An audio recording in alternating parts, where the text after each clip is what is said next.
Topic came up today in a conversation about academia versus being a self studier. I was born into a family of academics. My sister is a college professor and she worked her ass off for her degrees. And I want to say right now that I take nothing away from that. I think that there has been a degradation of the um, accolades that we give college professors that is disgusting because, I mean, that kind of higher education and knowledge is how we're really formed, right? I mean, until we get to college, we're like amoebas. And a really good thought provoking professor. And my sister really is one because she's an anthropology professor and asks people to immerse themselves in these lessons, not just read kind of examples in a dry manner. She really invites them to look at the anthropology of and the cultures of their own life. And in a conversation with her, she suggested, with all the studying I do, why don't I just go back and get my degree in philosophy or religion or psychology, which is the cross section of all the things that I'm really passionate about. And I don't necessarily really feel that draw.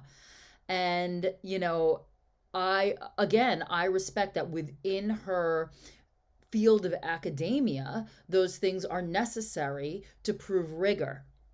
And I guess that's really the line for me. So I know a lot of marketers that teach that as long as you're a chapter ahead of the whoever you are instructing, you are able to be their teacher. And I find that disgusting. That's not teaching. That's I don't even know what that is. That's marketing. That's what that is. That does not give your students any sort of, or yourself as the instructor, any kind of depth to the teaching because that comes over time. It comes over a synthesis of the information, and it comes with not just learning from a single source as you learn, but you've got to learn from all different sources. So, and that's like a popular technique, which I find abhorrent because the difference again is it's kind of the opposite of academia in that there is no rigor. In order to start to want to relay and teach and inform and testify to your experiences, other than the personal to give it color, you have to do the work. You have to do the study. And I just like anything else that I do, don't take that lightly. I study all the time. I'm always actively engaged in some sort of a class, I'm always I have like the pile of books that I have that I have assigned myself is absolutely insane.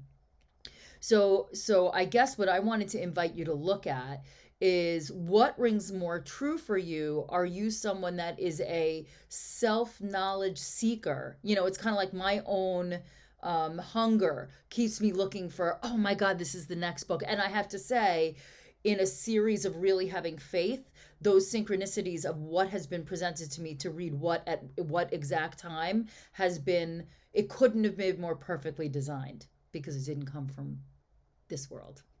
It was guided to me by a higher power. Um, or are you someone that really loves and to dig in to an academic tract that gives you kind of the structure to really dig into a specific topic? Whatever works for you and energizes you and gets you excited is the right path for you. But both paths require deep study. I'm a quick starter. I'm someone who wants to start right away. But I also know that anyone in any context that I work with them, I want them to understand that I am not one chapter ahead. Because that's bullshit. That's nonsense. And that is disingenuous in the to say it in the nicest way possible. It's misrepresentation. So, again, I offer you to take a look at what kind of a learner you are. Are you better within a more formal structure? Are you someone that, likes to design their own curriculum? That's me. That's actually always been me. So, that is what I leave you with today. And I will see you tomorrow.